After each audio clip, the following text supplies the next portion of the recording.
O apartamento estava quase vazio agora. Uma única mochila, cheia com tudo o que ainda importava, estava encostada à porta. Nathan Cross estava junto à janela, observando a primeira luz cinzenta da manhã espalhar-se pelo horizonte de Denver. A sua filha de 7 anos, Sophie, ainda dormia no colchão inflável no canto, o seu pequeno corpo enrolado debaixo de uma colcha gasta. Ele não a acordou. Haveria tempo suficiente para despedidas mais tarde, ou talvez não houvesse necessidade alguma delas. Algumas partidas eram mais fáceis quando aconteciam silenciosamente, antes que alguém pudesse perguntar o motivo. 6 meses antes, Nathan era gestor de projetos sênior na Westbrook Development, uma das maiores imobiliárias do Colorado.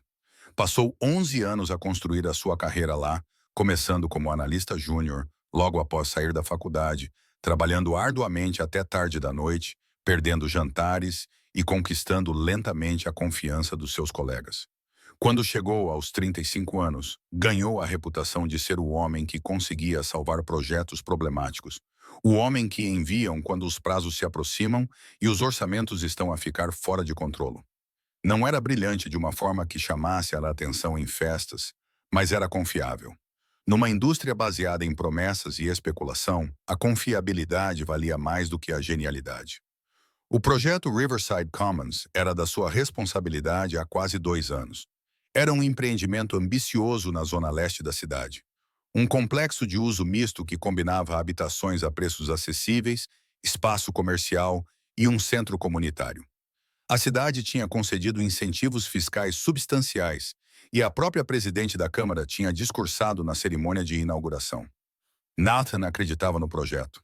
Ele caminhava pelo canteiro de obras lamacento com seu capacete, revisando plantas com empreiteiros e negociando com fornecedores e subempreiteiros. Ele havia prometido aos moradores da comunidade vizinha que o empreendimento traria empregos e oportunidades, em vez de deslocamento e barulho. O que ele não sabia e não poderia saber era que os números que lhe foram fornecidos eram falsos. As projeções de custos apresentadas à cidade haviam sido deliberadamente subestimadas em quase 40%. As unidades habitacionais acessíveis que garantiram os incentivos fiscais nunca tiveram a intenção de ser construídas conforme prometido. Em vez disso, os planos exigiam uma reformulação assim que a construção estivesse em andamento, convertendo as unidades acessíveis em apartamentos a preços de mercado que gerariam retornos muito maiores. Esse esquema foi orquestrado em níveis muito acima do cargo de Nathan, aprovado em reuniões para as quais ele nunca foi convidado e documentado em e-mails dos quais ele nunca recebeu cópia. Quando as discrepâncias vieram à tona, alguém teve que assumir a culpa. Nathan era a escolha óbvia.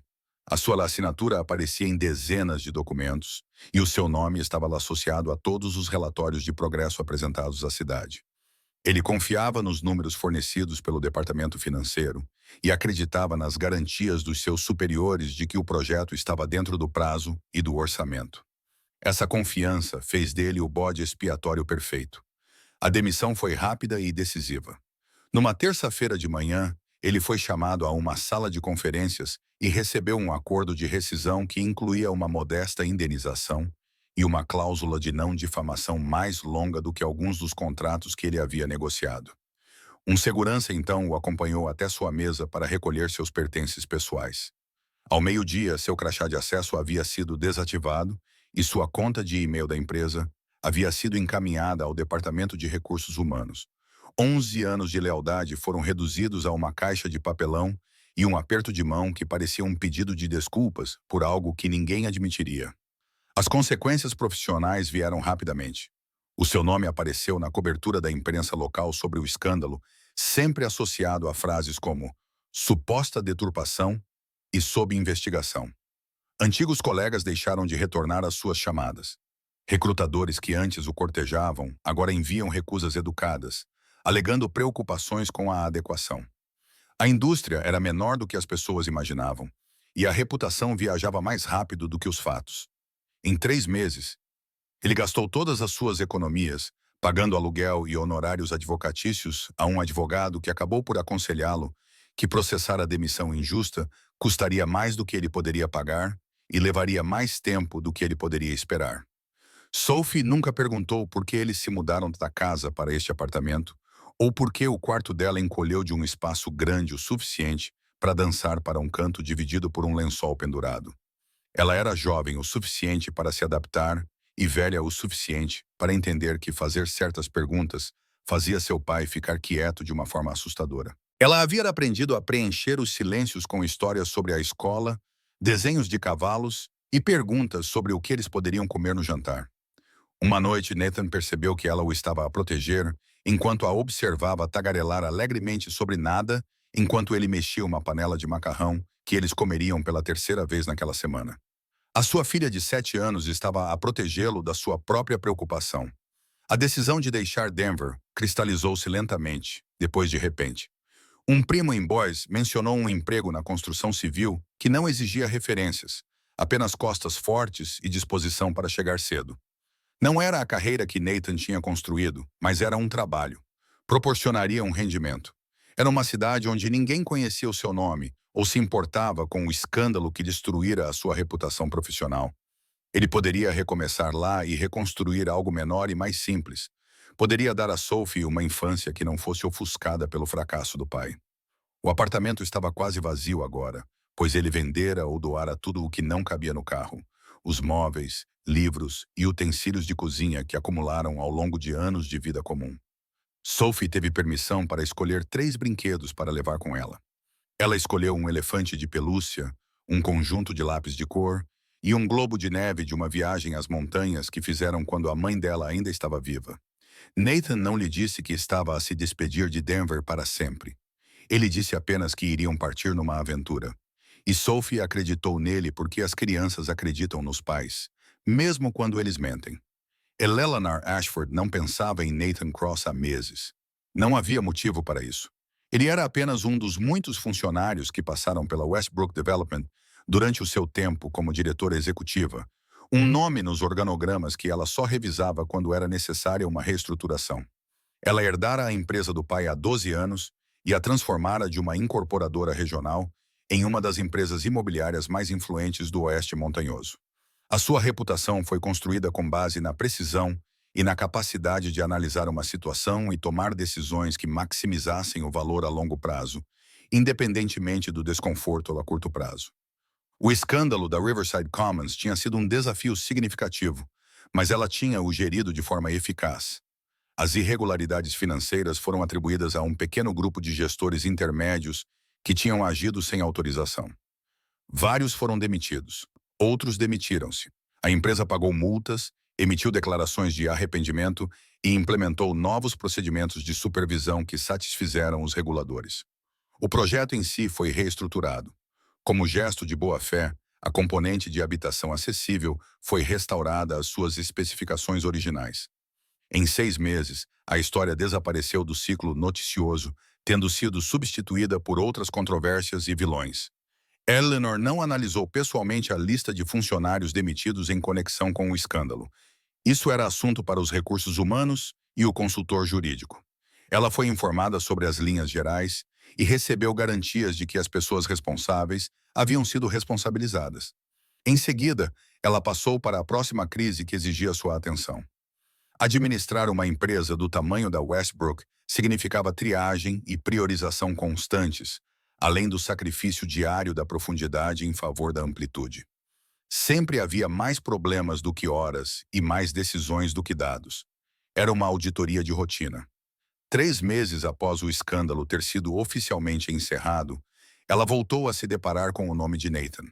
Um analista júnior do departamento jurídico estava a rever a documentação utilizada para apoiar as rescisões, verificando se havia alguma vulnerabilidade que pudesse surgir em futuros litígios.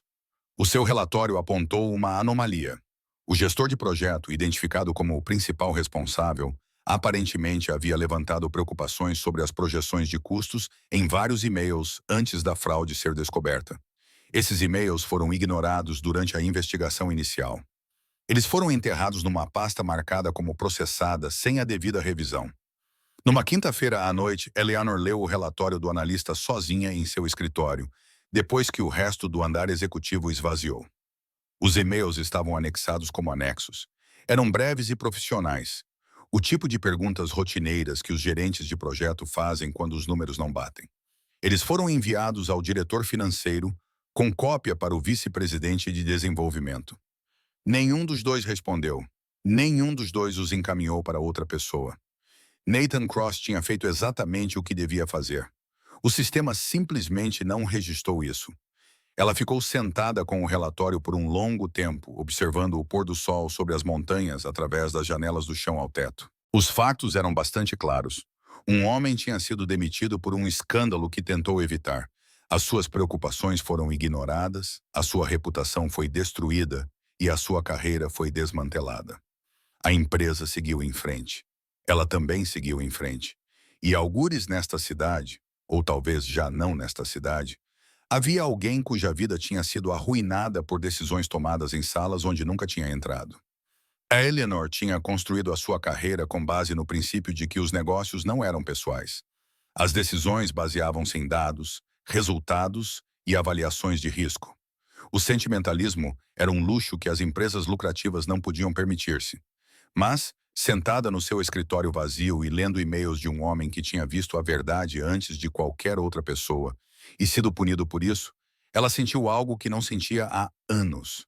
Não era exatamente culpa. Culpa implicava responsabilidade pessoal, e ela não tinha percebido. Era algo mais próximo da vergonha. Vergonha por um sistema que ela tinha criado, uma cultura que ela tinha cultivado, uma organização que tinha mastigado e cuspido um homem decente, porque era mais fácil do que examinar os seus próprios fracassos. Ela fechou o relatório e olhou para a cidade que escurecia. Amanhã ela decidiria o que fazer. Esta noite, ela simplesmente ficaria sentada com o peso do que tinha aprendido. A autoestrada estendia-se para leste a partir de Denver, subindo gradualmente em direção às planícies que acabariam por se achatar na paisagem agrícola infinita do Kansas.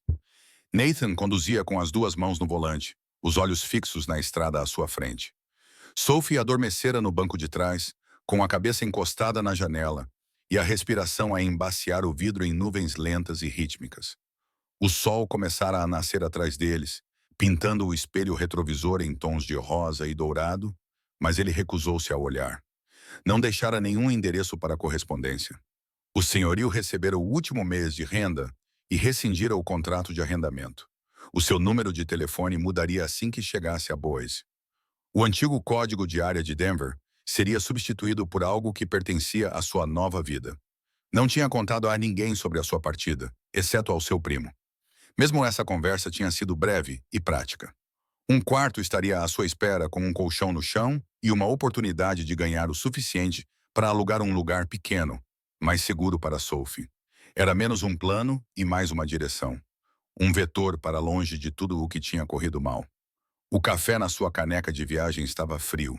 Ele bebeu mesmo assim, grato pela amargura que o mantinha alerta. Estava acordado desde as 4 da manhã, incapaz de dormir nas últimas horas no apartamento. Sophie mexeu-se quando ele a levou para o carro, abrindo os olhos brevemente antes de fechá-los novamente, em rendição confiante, como se soubesse que o pai a manteria segura. Essa confiança pesava no seu peito, mais pesada do que qualquer coisa na mochila ou nas caixas amontoadas na bagageira. Ele tinha falhado em tantas coisas nos últimos 6 meses. Não podia falhar nisto. Os subúrbios foram ficando mais esparsos e depois desapareceram, substituídos por campos abertos e quintas dispersas. Havia pouco trânsito na autoestrada a essa hora, principalmente caminhões a caminho de centros de distribuição e os primeiros passageiros a fazer a longa viagem até a cidade. Nathan acomodou-se no anonimato da estrada, apenas mais um veículo entre milhares, invisível e sem importância. Era isso que ele queria agora, ser ninguém. Desaparecer na vasta indiferença da paisagem americana e emergir em outro lugar como alguém novo. Eleanor não tinha dormido. Passara a noite na sua secretária a rever todos os documentos relacionados com a investigação sobre Riverside Commons. Quanto mais lia, mais clara ficava a imagem. Nathan Cross não tinha sido apenas um bode expiatório. Ele tinha sido uma testemunha, alguém que tinha visto a fraude a desenvolver-se e tentado dar o alarme através dos canais adequados. Esses canais falharam com ele. As pessoas em quem ele confiava ignoraram os seus avisos ou ativamente os enterraram. Quando o escândalo veio à tona, Essas mesmas pessoas viraram-se contra ele porque ele estava envolvido em tudo, e a sua voz foi efetivamente silenciada. Às 5 da manhã, ela tomou a sua decisão. Não era uma decisão comercial em nenhum sentido que o seu conselho de administração reconheceria. Era pessoal, exatamente o tipo de decisão que ela se treinou para nunca tomar. Mas havia limites para o que ela podia racionalizar. Ela não sabia que tais limites existiam até se ver do lado errado deles. Às 6 da manhã, ela ligou para a sua assistente e pediu-lhe para cancelar as reuniões da manhã. Também ligou para o seu motorista para informá-lo de que não precisaria dos seus serviços naquele dia. Ela caminhou até o estacionamento executivo, entrou no seu próprio carro, um sedã prateado que raramente dirigia, e ficou sentada por um momento com as mãos no volante. Ela não sabia onde Nathan Cross estava. Nem sabia se ele ainda estava em Denver, mas sabia que tinha de tentar. A sua primeira chamada foi para os recursos humanos para solicitar a sua última morada conhecida. O prédio de apartamentos ficava num bairro que ela nunca tinha visitado. Um complexo de estuque bege e grades de ferro que parecia cansado, mesmo à luz da manhã. O gerente disse-lhe que Cross se tinha mudado na noite anterior, sem deixar morada para correspondência e parecendo ansioso por partir rapidamente. Eleanor agradeceu e voltou para o carro. Sentada no estacionamento, ela pensou que um homem na situação dele, com uma filha pequena e sem perspectivas de emprego, não deixaria a cidade. Ele iria para algum lugar mais barato, algum lugar onde tivesse conexões. Mas para onde? Ela ligou novamente para o Departamento de Recursos Humanos e pediu o arquivo original de emprego dele. O contato de emergência dele era uma tia em Cleveland, mas o número de telefone estava desligado. Os formulários de imposto de renda dele não listavam nenhum outro endereço. Parecia que ele era um homem sem rede de segurança. A autoestrada era a escolha óbvia. A Interstate 70 seguia para leste em direção ao Kansas e além. A Interstate 25 seguia para norte em direção ao Wyoming e para sul em direção ao Novo México. Havia também uma dúzia de estradas menores que serpenteavam pelas montanhas até estâncias de esqui e comunidades rurais. Ele poderia ter ido para qualquer lugar. Ela estava à procura de uma agulha num palheiro, mas algo a levou a dirigir para leste. Não era lógica, era instinto. A mesma intuição que a guiara por inúmeras negociações e aquisições. Ela entrou na Interstate 70, acelerando enquanto observava a cidade desaparecer nos espelhos retrovisores. Nathan viu o carro prateado no espelho retrovisor antes de entender o que significava. Ele vinha seguindo-o há vários quilômetros, mantendo uma distância constante, sem se aproximar nem se afastar. Seu primeiro pensamento foi que se tratava da polícia, atrás dele por alguma multa não paga ou violação de equipamento. O seu segundo pensamento foi paranoico, o tipo de suspeita que o desemprego e a desgraça tinham cultivado nele nos últimos meses. Nem tudo era sobre ele. Nem todos os carros na autoestrada eram uma ameaça. No entanto, quando o sedã acelerou e começou a diminuir a distância entre eles, ele sentiu o seu aperto no volante apertar. Sophie ainda dormia no banco de trás. Eles estavam a quilômetros da cidade mais próxima, rodeados por campos vazios e pela vasta indiferença da pradaria. Se algo desse errado, não haveria para onde fugir. O sedã parou ao lado dele. A condutora era uma mulher que viajava sozinha. Ela virou o rosto para ele, mas ele não conseguiu ler sua expressão. Ela gesticulou em direção ao acostamento, indicando claramente que ele deveria encostar. O pé de Nathan hesitou entre o acelerador e o freio. Todos os seus instintos lhe diziam para continuar dirigindo, ignorar essa estranha e seguir em direção à nova vida que o esperava em Boise. Mas o rosto da mulher era familiar. Ele já o tinha visto antes em boletins informativos corporativos e fotografias de eventos da empresa, onde ele ficava no fundo da sala, enquanto os executivos faziam discursos sobre valores e visão. Eleanor Ashford, a CEO da Westbrook Development, a mulher cuja empresa tinha destruído a sua vida. Ele encostou. O cascalho rangia sob os pneus enquanto ele guiava o carro para o acostamento. Atrás dele, o sedã prateado o seguia. Sophie se mexeu no banco de trás, abrindo os olhos com a atenção confusa de uma criança acordando em um lugar desconhecido. Ele disse a ela para ficar no carro, que voltaria logo e que estava tudo bem. Eleanor saiu do seu carro e caminhou em direção a ele. Ela vestia roupas casuais caras do tipo de elegância discreta que custava mais do que o aluguel mensal dele. Seu rosto estava sereno, mas não frio. Havia algo nos seus olhos que parecia quase incerteza. Ele nunca imaginara que Eleanor Ashford pudesse estar incerta sobre alguma coisa. Eles estavam na berma da autoestrada, rodeados pela planície do Colorado. Caminhões passavam ruidosamente, seus motoristas alheios à cena que se desenrolava ao lado da estrada. O sol da manhã já estava alto, brilhante e implacável, iluminando tudo. Ela falou primeiro. Ela disse o nome dele como se fosse uma pergunta, como se para confirmar que ele era real e que ela realmente o tinha encontrado. Ele acenou com a cabeça, mas não respondeu. Não tinha nada a dizer a ela. Tudo o que poderia ser dito já tinha sido dito em cartas de demissão, acordos legais e por colegas que desviaram o olhar quando ele passou por eles no corredor. Eleanor não pediu desculpas imediatamente. Ela disse que tinha lido algo na noite anterior que mudou sua compreensão do que havia acontecido em Riverside Commons. Ela disse que agora sabia que ele havia tentado relatar as discrepâncias e que seus avisos foram ignorados e depois suprimidos. Ela disse que a empresa havia cometido um erro ao demiti-lo e que ela havia cometido um erro ao não revisar seu caso pessoalmente. Nathan ouviu. Não interrompeu. Nos últimos meses, ele tinha aprendido que pessoas poderosas raramente diziam o que queriam dizer diretamente. Havia sempre um subtexto, uma agenda ou um cálculo por trás de cada palavra. Ele esperou que ela fosse direta ao ponto. Seria a oferta de dinheiro para silêncio ou a ameaça de novas ações legais se ele falasse publicamente sobre o que sabia. Mas a oferta que ela fez não foi o que ele esperava. Ela disse que queria corrigir as coisas, não por meio de um acordo ou de um acordo de confidencialidade, mas por meio de uma restauração. Ela queria reintegrá-lo ao seu cargo na Westbrook, reconhecer publicamente que ele havia sido demitido injustamente e limpar o seu nome junto aos contatos do setor que o haviam colocado na lista negra. Ela disse que entendia se ele não confiasse nela e não quisesse mais ter nada a ver com a empresa que o havia traído.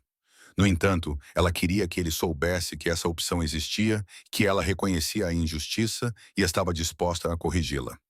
Nathan olhou para ela por um longo momento, atrás dele. Ele podia ouvir Sophie se mexendo no carro, provavelmente observando pela janela com a intensidade curiosa de uma criança tentando entender conversas entre adultos que ela não podia ouvir.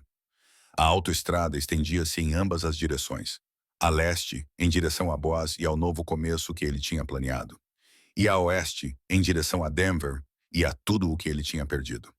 Eleanor Ashford tinha admitido que estava errada. Ela tinha saído da cidade antes do amanhecer para encontrá-lo e impedi-lo de desaparecer para além do seu alcance. Ela estava a oferecer-lhe algo que ninguém na sua posição jamais recebia: reconhecimento. Uma oportunidade de voltar à vida que lhe tinha sido tirada. Mas, enquanto estava ali parado à luz da manhã, Nathan percebeu que não estava pronto para aceitar. Ainda não. Não sem entender por que ela realmente tinha vindo. O silêncio entre eles se estendia como uma rodovia vasta e incerta. Eleanor não desviou o olhar.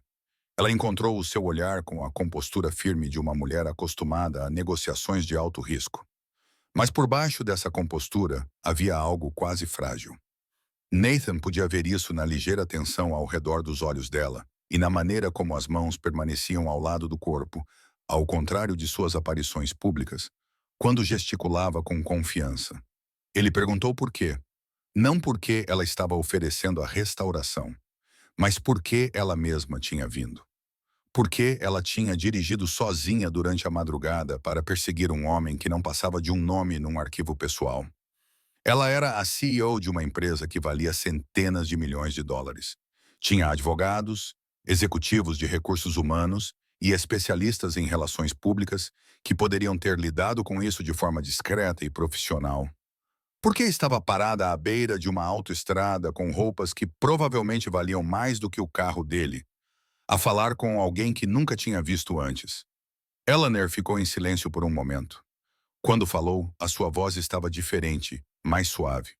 Ela disse que tinha passado 12 anos a construir a Westbrook para que se tornasse o que era hoje e que, nesse tempo, tinha tomado milhares de decisões.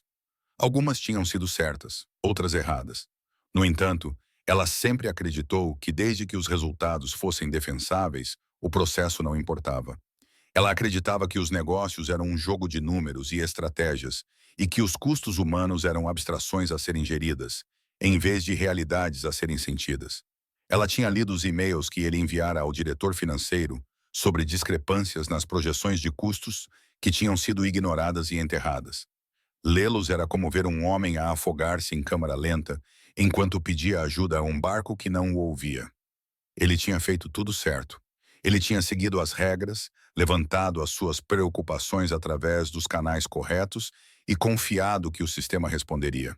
Mas o sistema tinha falhado com ele. Ela tinha falhado com ele porque o sistema era dela.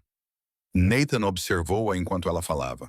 Ele esperava uma postura defensiva e a análise cuidadosa da responsabilidade que as empresas usam para desviar a culpa. Em vez disso, ouviu algo que soava quase como uma confissão. Ela não estava a tentar convencê-lo de que a empresa era inocente. Estava a admitir que a empresa era culpada e que, como sua líder, partilhava dessa culpa. Não era suficiente, ele disse-lhe isso mesmo.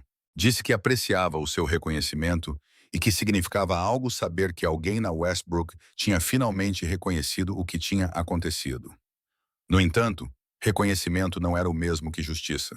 O seu nome ainda estava associado à fraude em todos os bancos de dados do setor. As suas economias tinham desaparecido.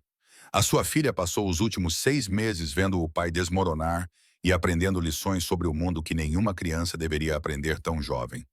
Uma oferta de emprego não poderia desfazer isso. Uma declaração pública não poderia restaurar a confiança quebrada. Eleanor acenou com a cabeça. Ela não discutiu. Ela concordou com ele que havia algumas coisas que não podiam ser desfeitas, mas também disse que havia uma diferença entre o que não podia ser desfeito e o que ainda podia ser feito. Ela não podia devolver-lhe os últimos 6 meses. Ela não podia apagar a dor que ele e Sophie tinham sentido, mas podia oferecer-lhe um futuro não definido pela injustiça que ele tinha sofrido. Ela poderia usar a sua posição e recursos para garantir que a verdade fosse revelada, que a reputação dele fosse restaurada e que aqueles que orquestraram a fraude fossem responsabilizados. É uma escolha, disse ela, a escolha dele. Ela não iria pressioná-lo nem usar o seu poder para manipular a decisão dele. Se ele quisesse se mudar para Boz e recomeçar nos seus próprios termos, ela respeitaria isso. No entanto, ela ainda garantiria que a verdade sobre a sua demissão fosse documentada e divulgada, e que o registro fosse corrigido, mesmo que ele não quisesse mais ter nada a ver com Westbrook. No entanto, se ele estivesse disposto a considerar outro caminho, ela pediu-lhe que lhe desse uma oportunidade de corrigir as coisas. Nathan olhou para o carro. Sophie tinha pressionado o rosto contra a janela, os seus pequenos traços visíveis através do vidro. Ela observava-os com a atenção séria de uma criança que sentia que algo importante estava a acontecer, algo que a afetaria, mesmo que ela não conseguisse entender. Ele pensou no que queria para ela. Não o emprego, não o dinheiro, não a vingança. Ele queria que ela acreditasse que o mundo podia ser justo. Ele queria que ela soubesse que quando as pessoas faziam o mal, também podiam fazer o bem. Queria que ela crescesse num lugar onde a responsabilidade fosse mais do que apenas palavras numa declaração corporativa. A autoestrada estendia-se em ambas as direções. Para leste, em direção a Boz, onde o anonimato a esperava. Para oeste, em direção a Denver, onde os destroços da sua antiga vida ainda ardiam. Ele não estava pronto para escolher. Não aqui, não agora. Não enquanto estivesse parado na berma de cascalho da Interstate 70 com uma mulher que nunca esperava encontrar. Ele disse a Eleanor que precisava de tempo. Não poderia tomar uma decisão tão importante nos próximos 5 minutos. Enquanto estava parado na beira da estrada, com a filha a observá-lo do carro, percebeu que vinha fugindo há meses, tomando decisões por desespero, e não por clareza. Se ela estava falando sério sobre consertar as coisas, poderia lhe dar tempo para pensar e considerar se ele poderia confiar em uma empresa que já o havia traído uma vez. E Eleanor concordou. Deu-lhe o seu número de telefone pessoal, não o número do trabalho. Disse que esperaria o tempo que ele precisasse. Disse que iniciaria imediatamente o processo de revisão interna, independentemente da sua decisão, porque a verdade precisava de ser documentada, quer ele decidisse voltar ou não. Pediu desculpa, não pela empresa, mas por si própria, por estar tão focada nos resultados que se tinha esquecido de que eles eram compostos por vidas humanas. Nathan voltou para o carro. Sophie olhou para ele com perguntas nos olhos, mas ele disse-lhe que estava tudo bem e que iriam descansar antes de decidir para onde ir a seguir. Ele voltou a entrar na autoestrada, nem para leste em direção a Boise, nem para oeste em direção a Denver. Em vez disso, entrou numa área de descanso alguns quilômetros à frente e estacionou à sombra de um pavilhão de betão. Simplesmente ficou sentado ali por muito tempo, observando os caminhões a chegar e a partir e pensando na escolha que tinha pela frente. A área de descanso estava quase deserta naquela hora do dia. Alguns caminhonistas dormiam nas suas cabines. Uma família com crianças pequenas esticava as pernas perto das máquinas de venda automática. As suas vozes soavam alegres e comuns no ar da manhã. Nathan acompanhou Sophie até a casa de banho, comprou-lhe um pacote de sumo na máquina e levou-a até uma mesa de piquenique onde podiam sentar-se à sombra. Ela perguntou-lhe quem era a senhora. Ele disse-lhe que era alguém do seu antigo emprego que queria falar com ele sobre algo importante. Sophie pensou nisso, processando a informação como uma adulta.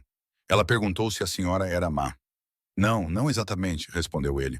Explicou que as pessoas às vezes cometem erros e tentam corrigi-los. Sophie acenou com a cabeça como se isso fizesse todo o sentido. Depois voltou a sua atenção para o sumo.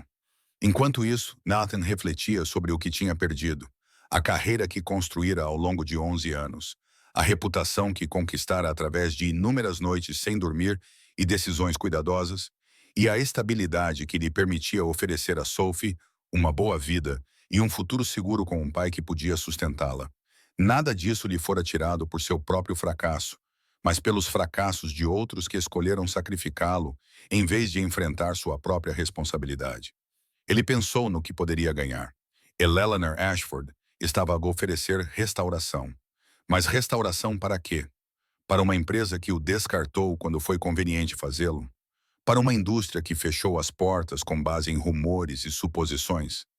Mesmo que o seu nome fosse limpo e a sua posição restabelecida, ele poderia confiar novamente nessas instituições? Ele poderia voltar para a Westbrook Development e participar de reuniões com pessoas que assistiram à sua destruição e não disseram nada? No entanto, havia outra consideração que complicava o seu desejo de simplesmente ir embora. Sophie tinha 7 anos. Ela já tinha perdido a mãe para o cancro há 2 anos. Ela tinha visto o mundo do pai desmoronar nos últimos 6 meses. Ela tinha sentido o medo e a incerteza que as crianças absorvem mesmo quando os adultos tentam escondê-los. Se ele fosse para Boise, estaria a dar-lhe uma vida de recomeço, de se contentar com o que tem e de reconstruir do nada. Poderia ser uma boa vida. Ele tinha as competências e a determinação para cuidar dela. Mas isso seria sempre ofuscado pelo que eles tinham fugido. A injustiça que nunca tinha sido resolvida. Se ele voltasse e aceitasse a oferta de Eleanor, no entanto, Sophie veria algo diferente. Ela veria que os erros podiam ser corrigidos. Ela veria que o seu pai tinha sido absolvido e que aqueles que o tinham ouvido tinham reconhecido o seu erro.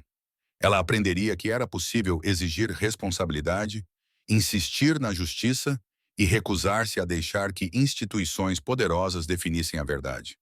A escolha não era sobre ele. Nunca tinha sido sobre ele. Era sobre o tipo de mundo que ele queria que a sua filha herdasse. Nathan sentou-se com Sophie à mesa de piquenique até que a sombra mudou e a manhã aqueceu. Ela desenhou com os seus lápis de cor, cavalos, casas e bonecos de palito de mão dada. Ele observou-a criar os seus pequenos mundos de papel, pensando no mundo maior que moldaria a vida dela. Finalmente, tomou a sua decisão. Deu meia volta com o carro, rumando para o oeste em direção a Denver, e a oportunidade de recuperar a vida que tinha abandonado em termos diferentes. Quando Sophie perguntou para onde iam, ele disse-lhe que iam para casa. Não para o apartamento, que já não era deles. Casa num sentido mais amplo, o lugar onde as coisas podiam ser corrigidas. Ligou para Eleanor do parque de estacionamento de um posto de gasolina nos arredores da cidade. Disse-lhe que voltaria, mas não como um funcionário a regressar ao seu antigo cargo. Voltaria como alguém que merecia respostas. Queria encontrá-la novamente no escritório dela, com toda a documentação relevante disposta sobre a mesa. Queria entender exatamente o que tinha acontecido quem era o responsável e como a empresa pretendia lidar com a situação. Não estava pronto para assinar nada. Não estava pronto para aceitar nenhuma oferta, mas estava pronto para ouvir. Eleanor concordou. Ela disse-lhe que a empresa mantinha um apartamento corporativo para executivos visitantes. Estava vazio. Ele e Sophie poderiam ficar lá enquanto decidiam os próximos passos. Depois de hesitar, Nathan aceitou. Era uma solução prática e ele estava exausto demais para se preocupar com o seu orgulho. O apartamento ficava num edifício pelo qual ele tinha passado muitas vezes durante os seus anos na Westbrook. Era uma torre de vidro num bairro rico, com um átrio que cheirava a flores caras. O apartamento corporativo ficava no 14º andar. Tinha 2 quartos e uma vista para as montanhas que Sophie contemplava com admiração. Havia comida no frigorífico, havia toalhas na casa de banho e lençóis nas camas. Alguém tinha preparado tudo para a chegada deles. Naquela noite, Nathan colocou Sophie para dormir num quarto mais bonito do que qualquer outro em que ela já tivesse dormido. Exausta pelo dia estranho e pelo ambiente desconhecido, ela adormeceu rapidamente. Nathan sentou-se na sala de estar com as luzes apagadas, olhando para a cidade que o rejeitara. Em poucos dias, ele se sentaria à mesa com Eleanor Ashford e começaria o lento processo de compreender o que realmente havia acontecido em Riverside Commons. Ele não sabia aonde esse processo o levaria. Será que algum dia voltaria a confiar em Westbrook? Será que a restauração prometida por Eleanor realmente aconteceria? Mas ele sabia que tinha feito a escolha certa, não por si mesmo, mas por Sophie, pela verdade e pela possibilidade de que mesmo sistemas quebrados pudessem ser reparados. Se alguém estivesse disposto a fazer o trabalho árduo de reparar, então as semanas seguintes passaram lentamente, como água encontrando o seu nível após uma inundação. Nathan se reuniu com Eleanor 3 vezes em seu escritório de canto. Cada reunião foi mais longa e mais detalhada do que a anterior. Ela ordenou que uma investigação completa fosse conduzida por uma empresa externa, sem vínculos com a Westbrook. Os resultados confirmaram o que Nathan já sabia. O vice-presidente de desenvolvimento e o diretor financeiro haviam orquestrado a fraude e ambos haviam sido demitidos. Os seus avisos foram deliberadamente suprimidos. A sua demissão foi uma decisão calculada, destinada a criar um bode expiatório conveniente. A empresa emitiu uma declaração pública reconhecendo os erros no seu caso. Não foi exatamente um pedido de desculpas. Embora as comunicações corporativas nunca tenham conseguido um pedido de desculpas genuíno, foi uma admissão, um reconhecimento documentado de que Nathan Cross havia sido acusado injustamente e demitido indevidamente. O seu nome apareceu em publicações do setor, desta vez em matérias sobre justiça, em vez de desgraça. Os recrutadores começaram a ligar novamente. Eleanor ofereceu-lhe o seu antigo cargo, com pagamento retroativo pelos meses em que ele ficou desempregado, além de um aumento salarial significativo. Nathan recusou. Ele tinha passado muito tempo a pensar no que queria, em vez de aceitar a definição de restauração de outra pessoa. Em vez disso, ele pediu algo diferente. Queria liderar uma nova divisão na Westbrook, focada em ética e conformidade. Ele queria a autoridade para revisar grandes projetos antes do lançamento, investigar as preocupações dos funcionários e garantir que o que tinha acontecido com ele nunca acontecesse com mais ninguém. Era um pedido incomum. A maioria das empresas tratava a ética e a conformidade como um fardo necessário, algo a ser riscado da lista, em vez de uma prioridade. Eleanor considerou o pedido por um longo tempo, com os dedos entrelaçados à frente do rosto e os olhos indecifráveis. Então, ela concordou. Ela disse que havia passado 12 anos construindo uma empresa lucrativa e poderosa. Talvez fosse hora de construir uma que também fosse justa. A nova divisão foi lançada 6 meses depois. Nathan contratou uma pequena equipe de investigadores e analistas, pessoas que tinham testemunhado falhas corporativas e queriam evitá-las. Enquanto isso, Sophie começou o 2º ano numa escola na cidade, fazendo amigos e esquecendo o apartamento de onde tinham fugido nas primeiras horas da manhã. Ela ainda tinha o elefante de pelúcia, os lápis de cor e o globo de neve das montanhas. Ela tinha adquirido novos tesouros, um peixe dourado chamado Henry, uma melhor amiga chamada Maria e um quarto com uma janela com vista para um parque. Entretanto, Nathan e Eleanor desenvolveram uma relação de trabalho que era mais do que respeito profissional, mas não exatamente amizade. Frequentemente discordavam, às vezes ruidosamente, sobre prioridades, recursos e a velocidade da mudança. No entanto, confiavam um no outro da mesma forma que as pessoas confiam naqueles que as viram no seu pior momento e decidiram ajudá-las mesmo assim. Eleanor perseguiu Nathan numa autoestrada para admitir que a sua empresa tinha agido mal. Ele deu-lhe a oportunidade de corrigir as coisas. Nenhum dos dois esqueceu o significado dessa troca. Numa tarde de outono, Eleanor passou pelo escritório de Nathan no final do dia. Sophie estava lá, a fazer o dever de casa numa pequena mesa no canto, enquanto o seu peixe dourado nadava num aquário ao lado dela. Eleanor perguntou como estavam as coisas, e Nathan respondeu que estavam indo bem, melhor do que ele esperava. Ele mencionou que ainda pensava, às vezes, na manhã na autoestrada, quando poderia ter continuado a dirigir para o leste e nunca mais ter olhado para trás. Ele se perguntou o que teria acontecido se tivesse feito isso. Eleanor disse que se perguntava a mesma coisa. Ela disse que, até o perseguir naquela manhã, não sabia se estava a fazer a coisa certa. Ela agiu por instinto e por um sentimento que não poderia justificar numa reunião do conselho. Foi a decisão menos estratégica que ela tomou em seus 12 anos à frente de uma empresa, mas também foi a mais importante. Nathan olhou para Sophie, que estava franzindo a testa para um problema de matemática com a concentração intensa de uma criança determinada a resolvê-lo sozinha. Ele refletiu sobre todas as escolhas que os levaram até aquele ponto. Os erros e correções, os fracassos e restaurações. Ele refletiu sobre o que significava receber uma segunda oportunidade e dar uma. Ele disse a Eleanor que era grato não pelo emprego, pelo apartamento ou pela vingança, mas pela escolha. Pelo momento na autoestrada em que ela parou, ele ouviu e ambos perceberam que coisas quebradas ainda podiam ser consertadas. Não foi um resgate, não foi um final de conto de fadas.